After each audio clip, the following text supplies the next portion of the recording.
Jerusalem. This ancient city lies at the very heart of the Israel-Palestinian conflict.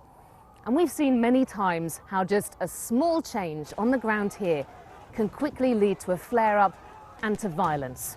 So what happens here really does matter. Jerusalem's got great religious significance, of course. Its old city has some of the holiest sites for Jews, for Muslims, and for Christians. But it's got great political significance too. Most Israelis see Jerusalem as their eternal, undivided capital. Not long after the modern state of Israel was created in 1948, the Israeli parliament was set up in the west of the city. But it wasn't until the 1967 war with neighbouring Arab countries that Israel captured East Jerusalem, including the Old City. And it later annexed it in a move that's not recognised internationally. Israeli leaders often vent their frustration that there's not recognition of full Israeli sovereignty over Jerusalem, particularly from international allies. Of course, Palestinians see things starkly differently. They want East Jerusalem as their capital.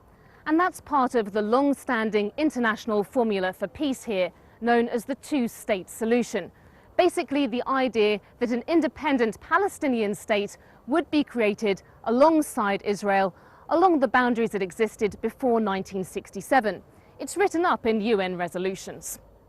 About a third of Jerusalemites are Palestinians. Some of them come from families that have been here for centuries. And there are lots of ongoing tensions, particularly over the expansion of Jewish settlements in the east of the city. They're seen as illegal under international law, but Israel disagrees.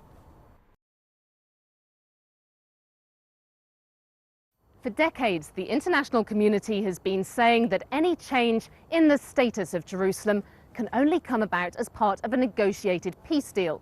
So for now, all countries with embassies in Israel keep them in or near to Tel Aviv, and they just have consulates in Jerusalem.